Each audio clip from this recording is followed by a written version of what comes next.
नमस्कार, सुजस बुलेटिन में आपका स्वागत है। मैं हूं आपके साथ अभिलाषा गर्ग। एक नजर हेडलाइंस पर। मुख्यमंत्री ने किया राजस्थान बार काउंसिल के नवनिर्मित भवन का उद्घाटन। कहा, नया भवन अधिवक्ताओं और न्यायिक कार्मिकों के लिए सिद्ध होगा उपयोगी केंद्र। मुख्यमंत्री के नेतृत्व में ग्रामीण अर्थव्यवस्था हो रही है सशक्त। राजस्थान में दुग्ध उत्पादन और प्रोसेसिंग क्षमता में रिकॉर्ड वृद्धि। डेयरी के वार्षिक मुनाफे में 46% की रिकॉर्ड बढ़ोतरी।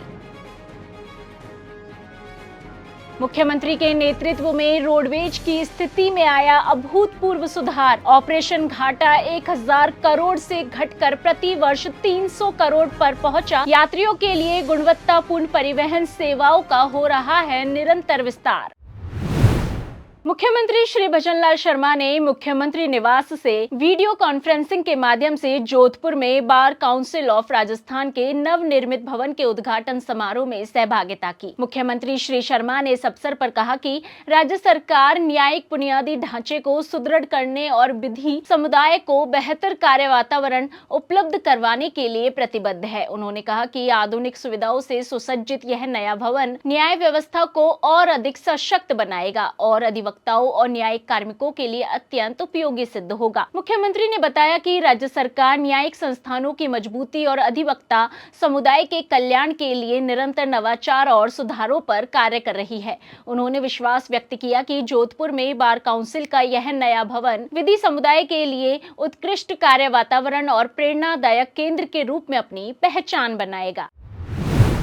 मुख्यमंत्री श्री भजनलाल शर्मा के नेतृत्व में राजस्थान ने वर्ष 2024-25 में उल्लेखनीय उपलब्धि हासिल की है। राज्य ने 11 राष्ट्रीय कार्यक्रमों और योजनाओं में देश भर में प्रथम स्थान प्राप्त कर विकास और सुशासन की नई मिसाल कायम की है। यह उपलब्धि प्रदेश के हर नागरिक की मेहनत, सहभागिता और विश्वास का परिणाम है। मुख्यमंत्री श्री शर्मा ने इस ऐतिहासिक सफलता पर प्रदेशवासियों को हार्दिक बधाई देते हुए कहा कि राजस्थान ने जन सहभागिता और उत्कृष्ट कार्य संस्कृति के बल पर देश में अपनी अलग पहचान बनाई है। राज्य सरकार के दृढ़ संकल्प, नवाचार पूर्ण नीतियों और जनहितकारी दृष्टिकोण ने राजस्थान को विकास के नए शिखर पर पहुंचाया है।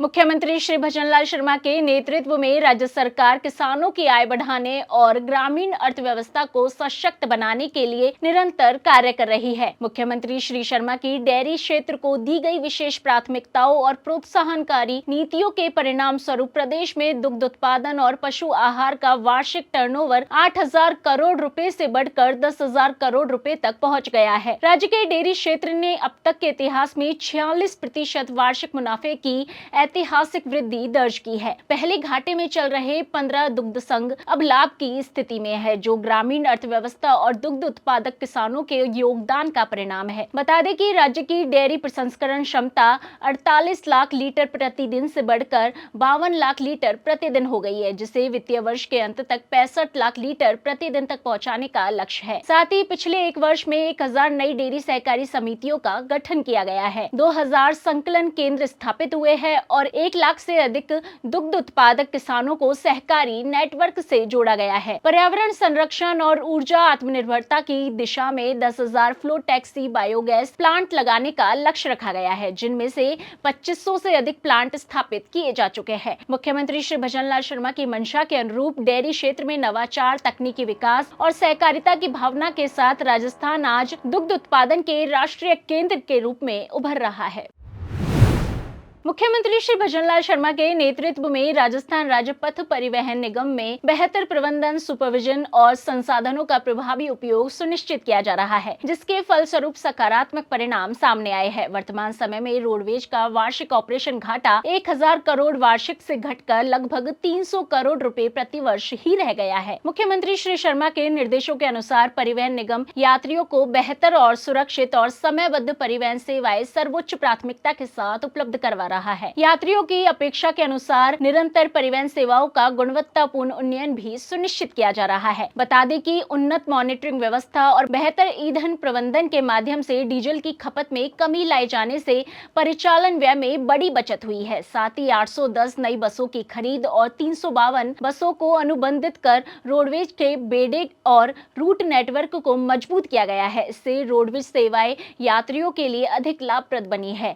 रोडवेज की वित्तीय स्थिति में भी निरंतर सुधार के लिए सकारात्मक प्रयास किए जा रहे हैं। आने वाले समय में 800 नई बसें बेड़े में शामिल कर यात्रियों को और अधिक सुरक्षित और सुव्यवस्थित यात्रा सुविधाएं प्रदान की जाएगी। इन नई बसों के जुड़ने से परिचालन घाटा समाप्त कर निगम को लाभ की स्थिति में लाने का लक्ष्य रखा गया है। राज्य के कार्यों में पारदर्शिता, जवाबदेही और सुशासन सुनिश्चित करते हुए राज्य सरकार भ्रष्ट, लापरवाह और अनुशासनहीन कार्मिकों के विरुद्ध निरंतर सख्त कार्रवाई कर रही है। इसी कड़ी में मुख्यमंत्री श्री भजनलाल शर्मा ने राज्य सेवा के अधिकारियों के विरुद्ध 8 प्रकरणों का निस्तारण करते हुए 13 कार्मिकों के विरुद्ध सख्त कार्रवाई की है। मुख्यमंत्री ने भ्रष्टाचार निवारण संशोधन अधिनियम 2018 की धारा 17A के अंतर्गत जल जीवन मिशन की निविदाओं में गड़बड़ी के एक प्रकरण में 3 अभियंताओं के विरुद्ध विस्तृत जांच और अनुसंधान करने का पूर्व अनुमोदन किया है। साथ ही सेवारत अधिकारियों के विरुद्ध अनुशासनात्मक कार्रवाई के 2 प्रकरणों में वार्षिक वेतन वृद्धियां रोकने के दंड से दंडित किया गया है। इसी प्रकार नियम 16 CCA में प्रमाणित आरोपों की जांच निष्कर्ष का अनुमोदन करते हुए एक प्रकरण को राज्यपाल के अनुमोदन हेतु अग्रेषित किया गया है। इसी के साथ ही सेवानिवृत्त अधिकारियों के विरुद्ध राज्यपाल से अनुमोदित एक प्रकरण में पेंशन रोके जाने के दंड से दंडित किया गया है। वहीं 2 प्रकरणों में CCA नियम 34 के तहत अपील याचिका को खारिज करते हुए पूर्व प्रदत्त दंड को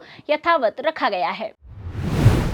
मुख्यमंत्री मंगला पशु बीमा योजना ने प्रदेश के पशुपालकों के जीवन में नई उम्मीद और सुरक्षा की भावना जगाई है। इस योजना के माध्यम से राज्य सरकार ने पशुधन की सुरक्षा सुनिश्चित करते हुए पशुपालकों को आर्थिक जोखिम से मुक्त किया है। योजना के तहत पशुपालकों के मवेशियों का निःशुल्क बीमा किया जा रहा है, जिससे किसी भी आकस्मिक मृत्यु या दुर्घटना की स्थिति में उन्हें मुआवजा प्राप्त हो सकेगा। अब पशुपालकों को अपने पशुधन की हानि पर आर्थिक बोझ की चिंता नहीं है। राज्य के अनेक जिलों में इस योजना से हजारों पशुपालक लाभान्वित हो चुके हैं। मुख्यमंत्री ने कहा कि यह योजना न केवल पशुधन की सुरक्षा का कवच है, बल्कि ग्रामीण अर्थव्यवस्था को मजबूत करने का माध्यम भी है। मुख्यमंत्री मंगला पशु बीमा योजना से पशुपालन को नई दिशा मिली है और पशुपालकों का आत्मविश्वास बढ़ा है। राज्य सरकार का लक्ष्य है कि राज्य का हर पशुपालक इस योजना का लाभ उठाकर सुरक्षित और समृद्ध बने। कृषि के साथ जब पशुपालन समृद्ध होता है तो ग्रामीण जीवन सशक्त होता है। इसी के तहत प्रदेश के पशुपालकों के हितों को ध्यान में रखते हुए उनके अमूल्य पशुधन का बीमा कर पशुपालकों को वित्तीय सुरक्षा सुनिश्चित की जा रही है। राज्य सरकार द्वारा मुख्यमंत्री मंगला पशु बीमा योजना के अंतर्गत प्रदेश में 10 लाख दुधारू गाय, 10 लाख भैंस, 10 लाख भेड़, 10 लाख बकरी व 2 लाख ऊंटों का बीमा करते हुए क्षतिपूर्ति प्रदान की जा रही है।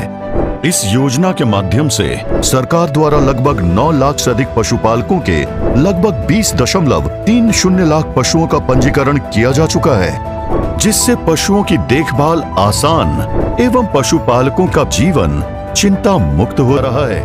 मुख्यमंत्री मंगला पशु योजना के तहत पशुओं का निःशुल्क बीमा करने के लिए 9 लाख पशुपालकों के 20 लाख से अधिक पशुओं का पंजीकरण भी किया गया है। क्यों उनका पशुओं का भी बीमा होना चाहिए, क्योंकि पशु भी महंगा हो गया। कितने में गाय आती है, भैंस आती है, ऊंट आता है। अगर किसान का पशु किसी बीमारी के कारण मरता है तो हमने उसका भी बीमा करने का काम किया है। नियत सच्ची, तरक्की पक्की। मुख्यमंत्री श्री भजनलाल शर्मा के कुशल नेतृत्व में राजस्थान अक्षय ऊर्जा के क्षेत्र में देश में अग्रणी है। इसी क्रम में 30 और 31 अक्टूबर को चेन्नई में आयोजित विंडर्जी इंडिया 2025 सम्मेलन में राजस्थान को excellence in wind and hybrid policy पुरस्कार से सम्मानित किया गया। केंद्रीय नवीन एवं नवीकरणीय ऊर्जा मंत्री श्री प्रहलाद जोशी ने यह सम्मान राजस्थान सरकार और राजस्थान अक्षय ऊर्जा निगम लिमिटेड को प्रदान किया, जिसे निगम के महाप्रबंधक श्री राजीव सिंह ने ग्रहण किया। ऊर्जा मंत्री श्री हीरालाल नागर ने बताया कि मुख्यमंत्री श्री शर्मा के मार्गदर्शन में प्रदेश पवन और हाइब्रिड ऊर्जा उत्पादन में निरंतर अग्रसर है। यह पुरस्कार राज्य सरकार की स्वच्छ ऊर्जा नीतियों, निवेशक हितैषी दृष्टिकोण और सतत विकास के प्रति प्रतिबद्धता का परिणाम है। उन्होंने कहा कि राजस्थान को ग्रीन एनर्जी हब के रूप में स्थापित करने का लक्ष्य रखा गया है।